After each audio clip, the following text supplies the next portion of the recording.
ഓം നമോ ഭഗവതേ സായീശ്വരായ. ശ്രീ സത്യസായി ഭാഗവതം. വേദോദ്ധാരക സായീശ്വര. വേദം ഈശ്വരൻ മാനവരാശിക്ക് സമ്മാനിച്ച ഏറ്റവും വിലയേറിയ നിധി. ജീവജാലങ്ങളിൽ ഏറ്റവും ഉന്നതമായ സ്ഥാനത്തെത്തുവാൻ യോഗ്യത നൽകിയ മനുഷ്യന് ആ പടവുകൾ കയറാനുള്ള കുറ്റമറ്റ പന്ഥാവ് വേദം തെളിയിക്കുന്നു. തീവണ്ടിക്ക് ഓടാൻ പാളം വേണം. പാളം തെറ്റിയാൽ വൻ ദുരന്തം ഉറപ്പ്.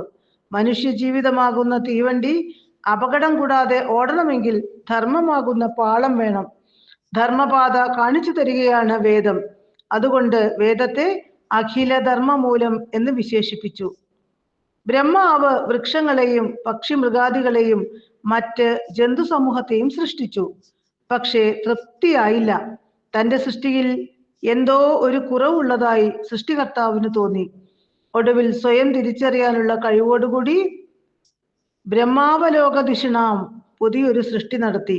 അത് മനുഷ്യനായിരുന്നു.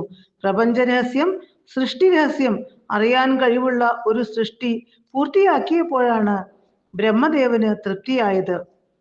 മനുഷ്യജന്മം ഈശ്വരനെ അറിയാനുള്ളതാണ്, സ്വയം കണ്ടെത്താനുള്ളതാണ്. അതിനുള്ള ഓരോ അവസരങ്ങളാണ് ഓരോ മനുഷ്യജന്മവും. മനുഷ്യജന്മം ലഭിച്ചിട്ടും ആത്മാന്വേഷണം നടത്താത്തവരെ നൊമ്പരത്തോടെ വ്യാസഭഗവാൻ വിളിച്ചു ആത്മഘാതകികൾ. ആത്മഘാതകരാകാതിരിക്കാനുള്ള വഴിയാണ് വേദം തെളിച്ചു തരുന്നത്. മാനവന് വേണ്ട ഭൗതിക ആത്മീയ വളർച്ച വേദം ഉറപ്പു തരുന്നു. മാനവ ചരിത്രത്തിലെ ആദ്യ കൃതി അതാണ് വേദം. പ്രപഞ്ചത്തിലെ സമസ്തവും അതിൽ ചർച്ചാ വിഷയമായി. ഒന്നായിരുന്ന ആ വേദത്തെ കൃഷ്ണദ്വൈപായനൻ വേദവ്യാസൻ ആദ്യം 3 പിന്നെ 4 വിഭജിച്ചു. അങ്ങനെ വേദം 4. വ്യാസദേവൻ ഋഗ്വേദത്തെ പൈലന് ഉപദേശിച്ചു. യജുർവേദം വൈശമ്പായനും സാമവേദം ജൈമിനിക്കും അഥർവവേദം സുമന്തുവിനും ഉപദേശിച്ചു. തങ്ങൾക്ക് കിട്ടിയ ആ മഹാനിധി അവർ ശിഷ്യന്മാർക്ക് നൽകി. അങ്ങനെ വേദം പരമ്പരയായി പകർന്നു പോന്നു.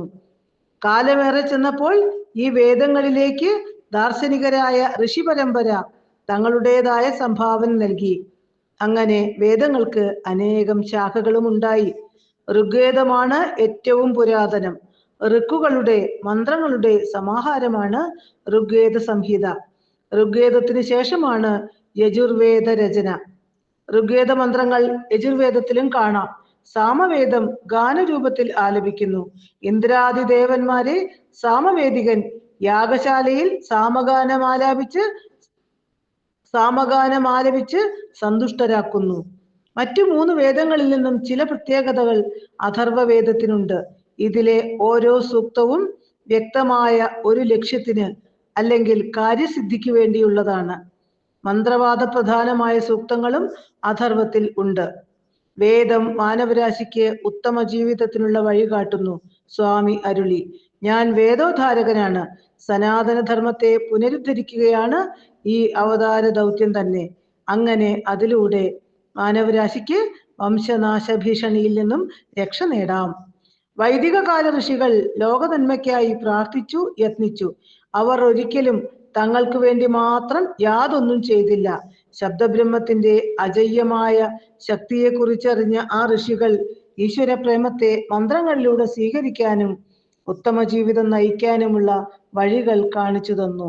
ഈശ്വരപ്രേമം സ്വീകരിക്കാൻ തടസ്സമായി നിൽക്കുന്നത് അഹങ്കാരമാണ്.